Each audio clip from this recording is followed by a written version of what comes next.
It's nighttime outside, showing a royal place. No characters are seen, but the palace and trees make it seem calm and rich. Shahryar, purple hat, and Shahzaman, red hat, stand on a balcony. Shahryar seems like a king or prince, while Shahzaman looks like someone close to him, maybe a brother. They seem friendly, spending time together, thinking about something important. Shahzaman seems curious, while Shahryar looks confident, maybe showing off his palace or being competitive. Shahzaman, Shahryar, and a woman are looking at the moon. Shahzaman points, the woman is excited, but Shahryar looks unimpressed, maybe thinking his kingdom is better. A close-up of Shahzaman shows him frowning. He sees something odd, and the growling sound adds to his frustration. Shahryar has a monkey on his shoulder, making a playful sound. Shahryar smiles, enjoying the moment, which contrasts with Shahzaman's serious mood. Shahzaman sarcastically calls the monkey a mouse, mocking it and Shahryar, hinting at their rivalry. A servant or advisor announces that dinner is ready, signaling a shift in the scene and ending the lighthearted moment. Darius is invited to sit next to a family member, likely his cousin. It's a casual family dinner outdoors under the night sky. Focus on a hand gesture, showing kindness and familiarity as someone invites Darius to sit. Shahzaman looks unimpressed in the background. Shahzaman reflects on how Shahryar used to win at polo and swimming. The family, including Darius's cousin and a queen, sit together, with a light but competitive mood. Shahzaman seems a bit frustrated. Shahzaman sarcastically talks about Shahryar doing things differently or the wrong way. Shahryar stays calm and confident, enjoying the rivalry. The others quietly enjoy the moment. Shahzaman, still annoyed, gives an example of Shahryar eating corn differently. Shahryar smiles, enjoying the rivalry. A small monkey in the corner looks surprised, adding humor to the scene. Shahzaman questions Shahryar about how he eats corn. Shahzaman seems offended, continuing their rivalry over even small things. Shahryar confidently says his way of eating corn is proper, comparing Shahzaman's way to a goat's, making their rivalry more intense. Shahryar shows off his corn-eating style, acting amused and thinking his way is superior. Shahzaman calls Shahryar's method barbaric and uncouth, continuing the frustration between them. The queen steps in, telling Shahryar and Shahzaman they're arguing over something silly, how to eat corn.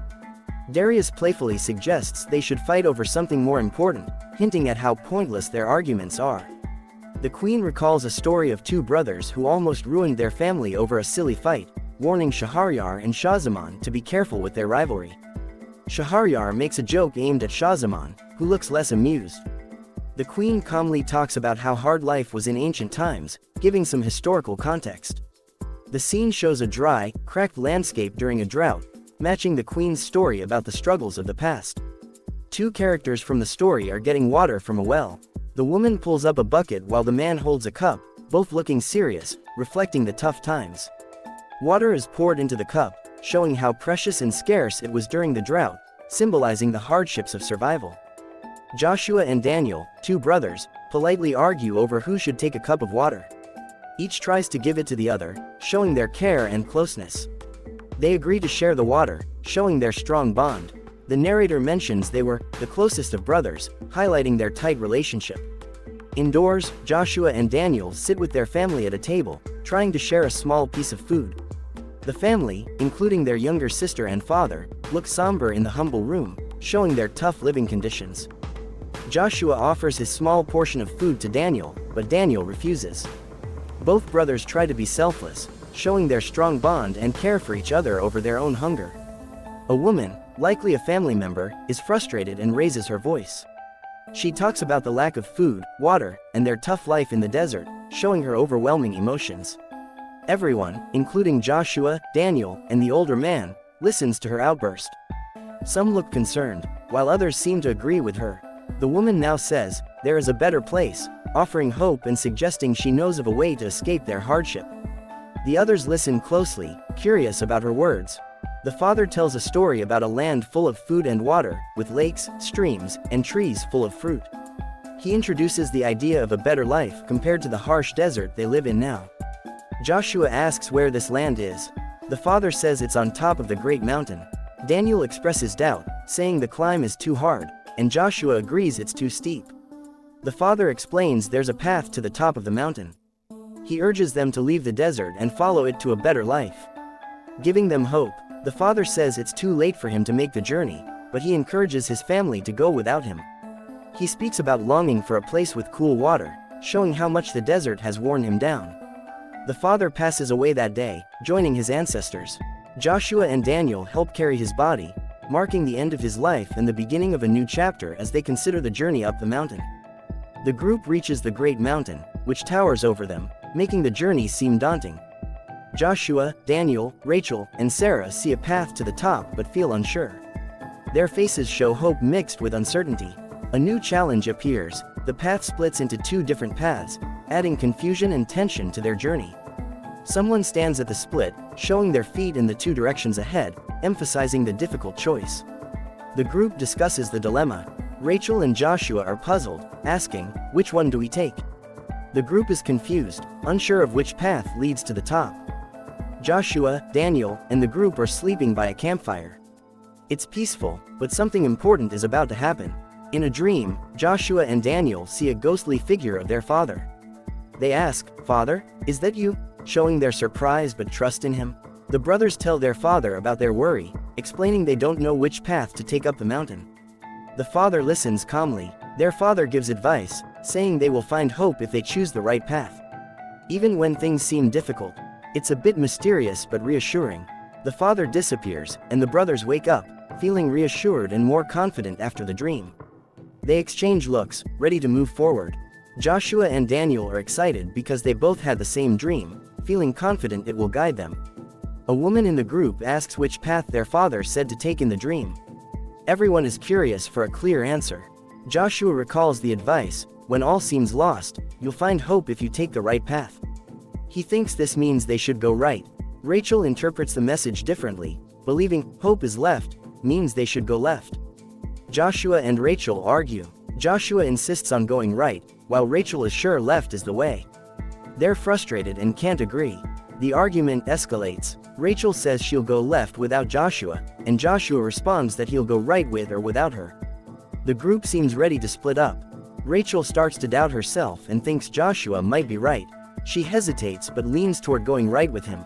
Daniel and Malachi argue, believing the message means they should go left. Daniel disagrees with Rachel's change of heart. The group splits. Some follow Daniel to the left, while others go with Joshua to the right, heading in different directions. Malachi, Sarah, and Daniel walk up the left path, while Joshua, Rachel, and Gideon take the right path. Each group follows the path they believe is correct. Daniel worries about Rachel and Gideon on the right path with Joshua. Malachi dismisses his concern, saying it's their fault for choosing the wrong path. Sarah predicts that Rachel, Gideon, and Joshua will be lost forever. Malachi is shocked by her grim words. Joshua confidently says they're on the right path, sure it's the way to the top, but something unexpected is about to happen. Joshua suddenly loses his footing as the ground beneath him gives way, and he gasps in shock. A close-up shows Joshua's feet slipping off the edge, hinting he's in serious danger. Gideon starts to worry, saying, "Oh no, we went the wrong way." He's doubting their choice. Joshua reassures him, confidently pointing ahead and saying they're on the right path, trying to encourage the group. Rachel is unconvinced, looking at the steep cliff ahead and saying, "Are you serious? We can't climb that," showing her doubt. Joshua insists, "No one said this was going to be easy," and begins climbing the cliff, determined to push forward. Gideon looks anxious, wondering, "I wonder how the others are doing," clearly worried about their choice and Daniel's group. Daniel leads the group, cutting through thick thorns with a sword. He's determined but struggling as the thorns hurt. Sarah, Malachi, and the other man follow, with Sarah complaining about how sharp the thorns are. Sarah gets pricked by the thorns and apologizes to Malachi, showing how difficult and uncomfortable the journey is. Daniel spots something unusual ahead, asking, "Hey, what's this?" hinting they might have found something important or surprising. The group moves cautiously through the thorny plants, with Daniel leading. Everyone stays alert in the dangerous and unpredictable environment. Daniel looks worried, sensing something is wrong. He's scanning the area, trying to figure out what's happening. The group stops as Sarah and Malachi also feel something is off. Tension builds as their feet start getting covered in something black, but they don't know what it is yet. They realize they've stepped into a swarm of ants. Horrified, they jump and panic, trying to escape the biting ants crawling up their legs. Joshua, Rachel, and Gideon are struggling to climb a steep cliff using only their hands. They are exhausted but determined to keep going. After the hard climb, they reach the top, feeling relieved but tired. As they catch their breath, they suddenly gasp in surprise at something unexpected ahead. Meanwhile, Daniel and his group continue cutting through thick thorns with frustration. They finally make it through and feel relieved to be past the obstacle. The group debates whether to keep going or rest. Daniel suggests a short break, and everyone agrees, happy for a rest. The group sits down, exhausted from their journey, and quickly falls asleep. In their sleep, they dream of reaching the top of the mountain, where life is peaceful with green fields, apple trees, and fresh fruit, showing the good life they hope for. A loud thunderclap suddenly wakes them. They find themselves in a rainstorm, soaked and surprised by the weather change. Joshua's group is caught in a storm, with lightning flashing as they climb steep cliffs high in the mountains. Despite the storm, Joshua's group keeps going, determined but struggling as the path gets harder. Daniel's group feels relieved to be past the brambles, but they know more challenges are ahead as the storm rages on. Daniel's group steps into thick, slippery mud, finding it messy and difficult to move through. Rachel asks Joshua if they're on the right path. He reassures her, but there's growing tension. Suddenly, the ledge under Joshua's group starts to crumble. The ground gives way, and they panic as they begin to fall.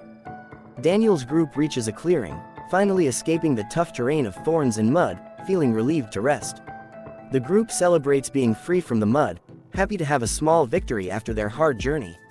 Joshua's group faces new trouble as strong winds blow their hats away, adding to their frustration and confusion.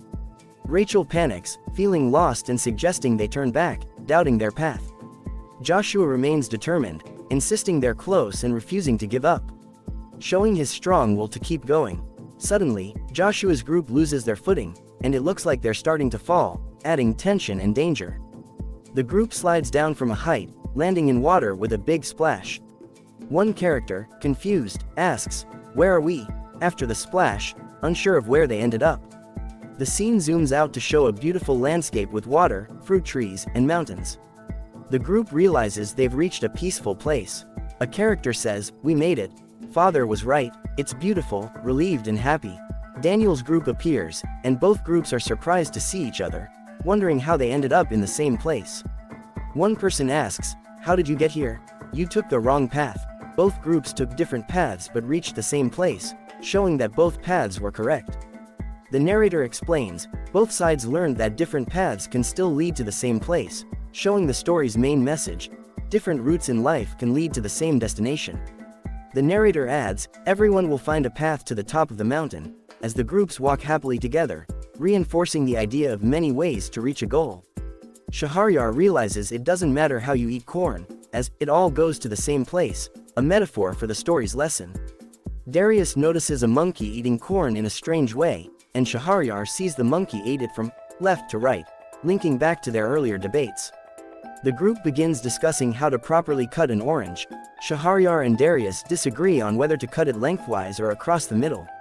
The argument heats up, and another character says, "Well, here we go again," showing they still disagree but continue learning.